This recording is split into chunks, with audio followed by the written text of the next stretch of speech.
अस्सलाम वालेकुम व्यूअर्स, आप देख रहे हैं कलम कैमरा। मैं हूं यशवीन जमाल। 31 जनवरी गुजर गई। प्राइम मिनिस्टर का इस्तीफा उसका मुतालबा था ऑपोजिशन की जानिब से, और ये कहा गया था कि 31 जनवरी तक प्राइम मिनिस्टर को मुस्ताफी होना होगा, जो कि नहीं हुआ।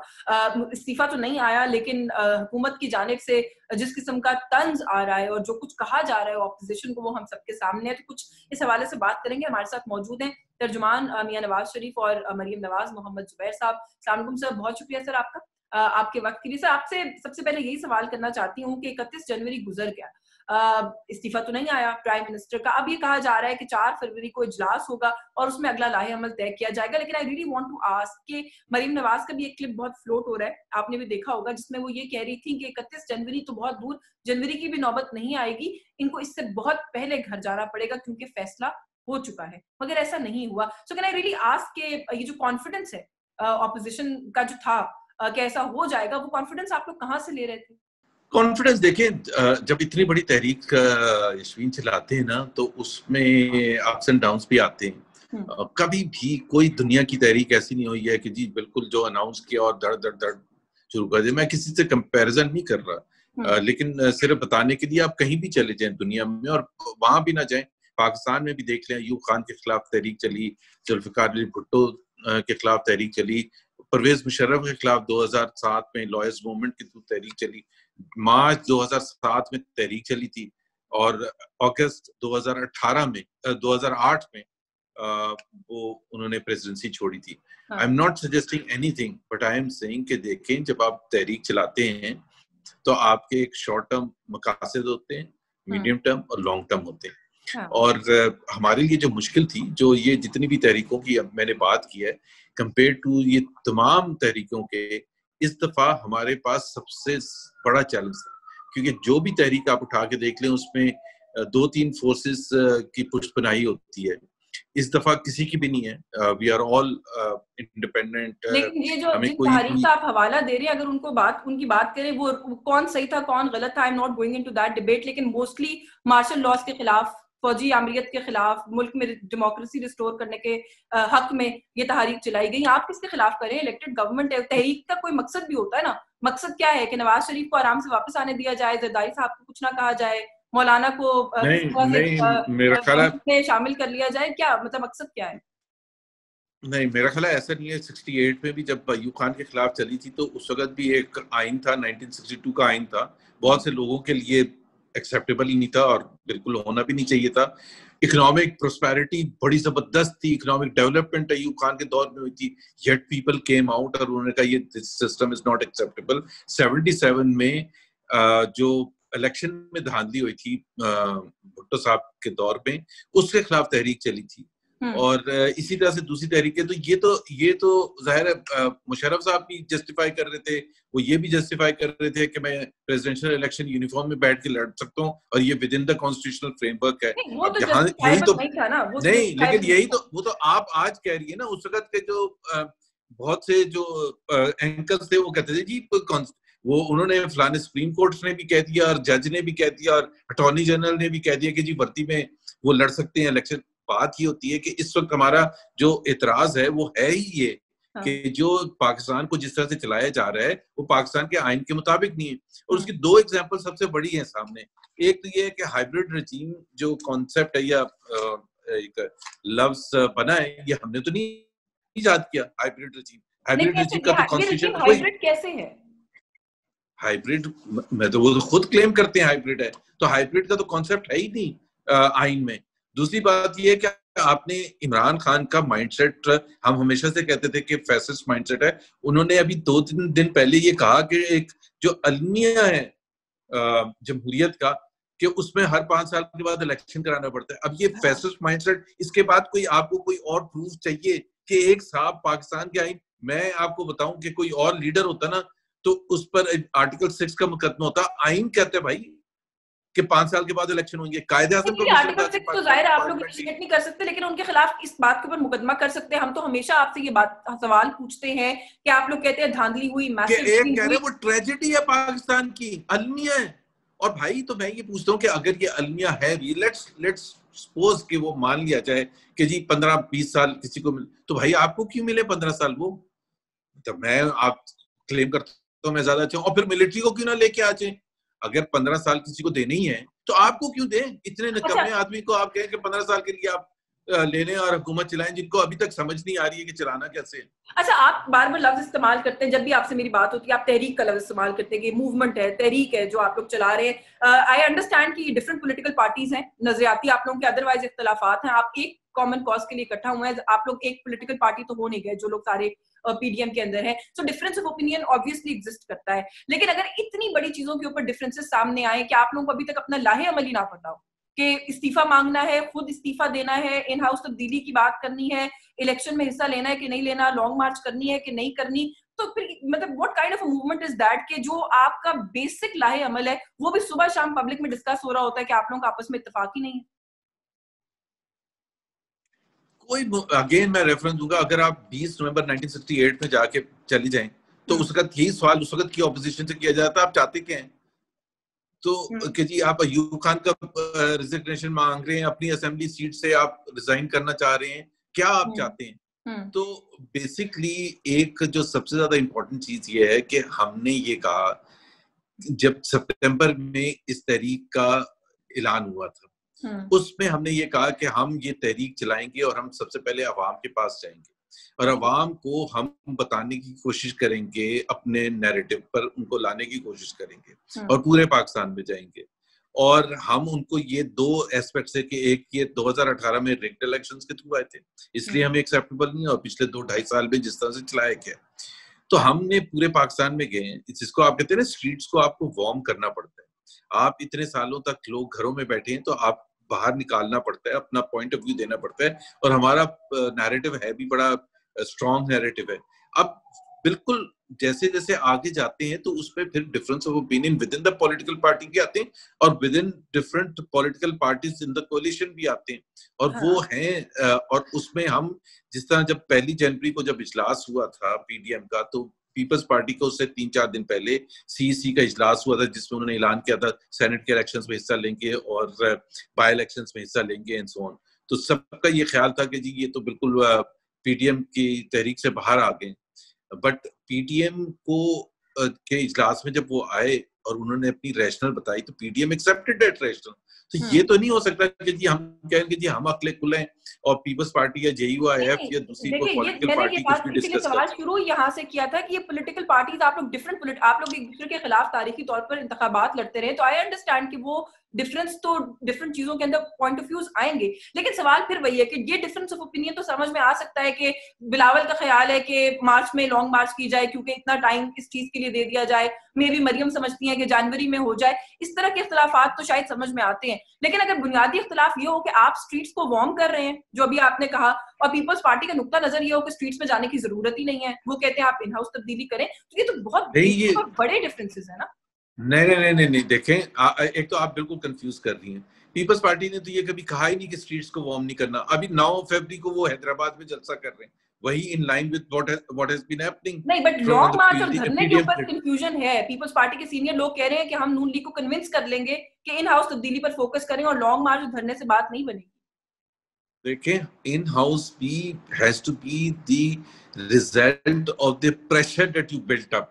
मतलब लॉन्ग मार्च अगर आप सितंबर में जाते, आप जाके कहते कि जी इन हाउस तब्दीली होनी चाहिए, तो आपकी बात को मनाने के लिए भी तो आपको कुछ ना कुछ एफर्ट करनी पड़ती ना, प्रेशर आना शुरू होता है। इन हाउस तब्दीली कहाँ आनी है? उन लोगों से आनी है जो इलेक्टेड रिप्रेजेंटेटिव्स हैं, जो 342 लोग बैठे हैं असेंबली में, वो 342 में से जो भी 120 130 इनके या 170 जिनको वोट मिला था, वोट ऑफ कॉन्फिडेंस, जो ट्रेजरी बेंचेस पर बैठे हुए, तो 170 लोगों को भी तो कायल करना है, उनको भी तो थोड़ी बहुत समझ आए। वो जब अपनी कॉन्स्टिट्यूंसीज में जाते हैं और देखते हैं ये चेंज्ड हालात, जो न्यू अवेयरनेस क्रिएट की जाती है, तो ये कभी ये इस चीज में कभी 100% अगर आप ये कहें कि खासियत हम जनवरी में, मरियम ने कहा था कि जनवरी की जरूरत नहीं पड़ेगी, देखिए वो एफर्ट तो आपको करनी पड़ती है। You should never fail for the lack of effort. Effort जरूर करनी पड़ती है और हम एफर्ट अपनी जारी रखेंगे। एक नई एक एनवायरनमेंट है, उस एनवायरनमेंट के रिस्पांस में उसी तरह से people would expect us to go back with the kind of response जो लोगों के जज्बात की अक्कासी भी करे और प्रैक्टिकल भी हो और पॉसिबल भी हो। अच्छा, ये बड़ा वो क्या कहते हैं, वो कहते हैं ना हसीन इत्तेफाक जो आपके साथ हुआ। और ये मैं एक और सॉरी आपको इंटरप्ट कर रहा हूँ, एक जिस तरह पीपल्स पार्टी ने कहा है इन हाउस चेंज, अभी तक ये उन्होंने अपने प्लेटफॉर्म से कहा है। हमने कहा है कि 4 फरवरी को आप आएं और हमें बताएं कि शेयर करें कि आपका किस तरह से आपका एक बिलीफ है कि जी आप इन हाउस चेंज के थ्रू सक्सेसफुल हो जाएंगे। बिकॉज पाकिस्तान में इन हाउस चेंज के लिए सिर्फ नंबर्स नहीं चाहिए होते, नंबर्स अगर चाहिए होते तो चेयरमैन सेनेट चेंज हो चुके होते। 64 लोग खड़े हुए थे और वोट निकले थे 50 कुछ मिनटों के बाद। तो यहाँ सिर्फ नंबर्स के गेम नहीं होता, नंबर से भी ज्यादा चीजें चाहिए होती हैं। और बस फिर पुराने इलेक्शंस में ये जो आप बात कर रहे हो उसमें पीपल्स पार्टी का रोल क्या है, मेरा ख्याल है पीएमएलएन के लिए वो भी एक मैटर ऑफ कंसर्न होगा, चाहे आप कहें या ना कहें। लेकिन इन हाउस के लिए ऑब्वियसली एक रिलक्टेंस वहां से भी आती होगी, आई एम श्योर। नहीं, पीपल्स पार्टी का रोल देखिए, अगेन मैं ये एक्सप्लेन कर दूं, पहले दिन से मेरा तो बड़ा क्लियर व्यू था। ये कहना कि पीपल्स पार्टी सीरियस है या नहीं सीरियस है, या कौन सी जमात सीरियस है या नहीं सीरियस, पीपल्स पार्टी के स्टेक्स डिफरेंट है, JUIF के डिफरेंट है, PMLN के डिफरेंट है, स्टेक्स ही डिफरेंट है। पीपल्स पार्टी के पास सिंध की हुकूमत है, सिंध में अगर आज पाकिस्तान में पूरा ये गिर जाती है हुकूमत, सूबाई असेंबलीज टूट जाती हैं और इलेक्टोरल प्रोसेस में जाते हैं, तो पीपल्स पार्टी को भी तो अपने हिसाब से ही देखना है ना कि उसके बाद क्या होगा, पीपल्स पार्टी को क्या मिल सकता है, much more than what they have today. So वो उसी स्टेक्स की बुनियाद पर उनकी फैसला साजी होगी ना, and that is reasonable to expect.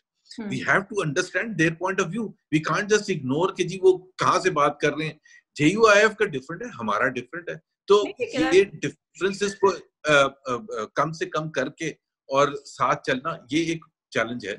अच्छा, मैं इसको सम अप करती हूँ डिस्कशन को, लेकिन एक सवाल आपसे जरूर पूछना है कि मैं वो जो पहले बात करी थी कि बड़ा हसीन इत्तेफाक है कि पहले तो कुछ हलके हैं जहां पर लोगों की रसाई नहीं होती, आपकी पहले 2 मुलाकातें और उसके बाद फिर सरप्राइज मुलाकात भी हो जाती है इस्लामाबाद क्लब में, और पहले बड़ी उस पर कंफ्यूजन रही कि मुलाकात नहीं हुई, आप भी वहां पर मौजूद थे, लेकिन आई थिंक आपने उसकी तस्दीक की है कि आपकी एक छोटी सी वहां पे चिट चैट हुई है आर्मी चीफ के साथ। तो थोड़ा सा उसके बारे में बताइएगा, क्योंकि कुछ लोग इसको लिंक कर रहे हैं कि उसके बाद मौलाना जो है वो ये कहना शुरू हो गया कि हमारी GHQ से और एस्टैब्लिशमेंट से कोई लड़ाई नहीं है। तो कोई कनेक्शन है, आपने कोई रास्ता हमवार कर तो नहीं दिया 10 मिनट के अंदर, जो आप पहले 2-2 घंटे की मुलाकातों में नहीं कर सके? एक तो मतलब मुझे टू मच इम्पोर्टेंस दी जाती है और मैं मैंने इसी के सवाल किया कि था कि मैं आप क्यों फंस मिलेंगे जाता हूँ। जिनको इत्तफाकिया मुलाकातों का शर्फ भी हासिल हो जाता है, प्लान्ड का भी, तो फिर क्या करें? अच्छा, मैं बताता हूँ डिफरेंस क्या है। आर्मी चीफ, जाहिर सी बात है उनकी पर्सनल एंगेजमेंट्स भी होती होंगी, वो जाते होंगे आते होंगे जो भी है, और लोगों से मिलते भी होंगे, और सिर्फ इस्लामाबाद में नहीं, पिंडी में, लाहौर, कराची वगैरह में बिजनेसमैन यहाँ मिलते हैं, बहुत दफा बताते हैं कि मुलाकात हुई थी। सो मसला मेरा ये है कि मेरे से मुलाकात होती है, वो न्यूज बन जाती है। वो न्यूज इसलिए बनी कि एक साहब ने व्हाट्सएप मैसेज कर दिया उसी दिन शाम को उठा के, एक गलत चीज के बेसिस पर उन्होंने कहा कि जी जुबैर साहब ने मिलने की कोशिश की, उनको मिलने की इजाजत नहीं दी गई। वो वायरल हो गया। अब उससे जाहिर सी बात है फिर फोन आने शुरू हो जाते हैं, ये मतलब अदरवाइज तो मेरा ख्याल है लोगों को पता भी नहीं चलता कि मैं मिला था या नहीं मिला था, एक्सेप्ट फॉर दोस 150 पीपल और सो जो वहां मौजूद थे इस्लामाबाद क्लब के लॉन में, पूरा भरा हुआ था। तो आई थिंक, और दूसरी बात ये है कि मीडिया, मेरा ख्याल है इतने चैनल्स हो गए 24/7, उनको खबर भी चाहिए होती है। अब वो जो पहले मुलाकात हुई थी उसको लेके 2-3 महीने चल पड़े थे, और ये भी इत्तेफाक नहीं था कि सिर्फ मैं ही जाके मिला था पिछले 70 साल में, ये इतना होता रहा है। तो आई डोंट नो, अब वो मैं फंस गया उस चक्कर में कि every time I will meet anyone तो that will become a news, and I have to be very careful, because उसकी वजह से लोग भी कहते हैं कि यार आप, जिस तरह आपका सवाल एक बड़ा नेचुरल है कि जी आप ही क्यों थे वहां, मतलब देखिए लोग पहले मिलते रहे, लेकिन मैं तो इस दौर की बात करूंगी ना, प्लान मीटिंग्स का मौका भी आप ही को मिलता है, अनप्लान्ड का भी आप ही को मिलता है, तो फिर आप क्या करें, सवाल तो करना पड़ता है। कुछ तो मेरा ख्याल है जेलसी है कि ये सिर्फ इनपुट की मौका। दूसरी बात ये, आई डोंट थिंक सो इतनी इम्पोर्टेंस देनी चाहिए, और जितनी हद तक जब देखे ना चिट चैट में आप राह हमवार तो नहीं कर सकते, और करनी भी नहीं चाहिए, क्योंकि मेरे पास कोई मैंडेट नहीं है मेरी पार्टी का कि मैं राह हमवार करूं इस तरह से मुलाकात करके। My job is to do what the party leadership tells me to do, and that's what I do. बिल्कुल ठीक है सर। आखिर में बस ये कह दे कि बहुत सारी चीजें मैंने आपसे डिस्कस की, धरना, लॉन्ग मार्च, आप लोग आई डोंट नो कि उसको किस तरह से देख रहे हैं, लेकिन ये बात हिस्टोरिकली देखी जाए, अगर आपके अपने दौर से ही शुरू करके देख लेते हैं और पीछे नहीं जाते, कि धरनों से और लॉन्ग मार्चेस से गवर्नमेंट्स नहीं जाया करती। इन हाउस तब्दीली कितनी बड़ी ऑप्शन है, अभी आपने खुद उसकी एक्सप्लेनेशन कर दी। आप लोगों ने डेडलाइन दी थी प्राइम मिनिस्टर को, उनको कोई खास फर्क नहीं पड़ा, उन्होंने तो कोई इस्तीफा नहीं दिया। तो ये जो सारी मूवमेंट है, इसको हम ये समझे कि आप लोग आने वाले इलेक्शंस के लिए अपना वो जो आपने स्ट्रीट वार्म का कहा, आप लोग अपना जनरली ग्राउंड वार्म करने की कोशिश करते रहेंगे अगले 2 साल 2.5 साल जो रह गए हैं, या आप एक्चुअली समझते हैं कि कोई तब्दीली आएगी? क्योंकि मुझे तो जो आप ऑप्शंस बताते हैं उनसे तो कुछ ऐसा होता हुआ लगता नहीं है।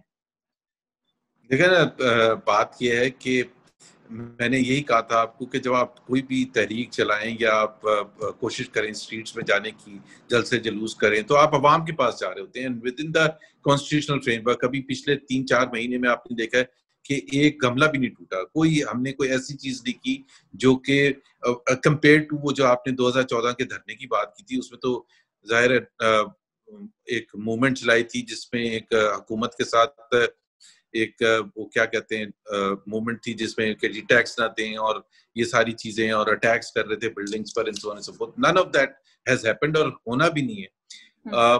लॉन्ग मार्च का ऑप्शन हमारे पास हमेशा से है। We want to see the government fall as early as possible, क्योंकि हम जो हैं नहीं, लॉन्ग मार्च 11 जमातें, यही तो सवाल कर रही हूँ, आप प्रैक्टिकली नहीं मैं बता दूं कि हमारी एक रिस्पॉन्सिबिलिटी है।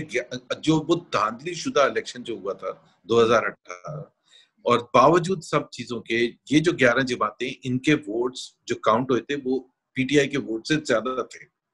तो हमारे पीछे भी अवाम खड़े उस हिसाब से, हालांकि उससे बहुत ज्यादा है हमारे साथ जो हुआ था।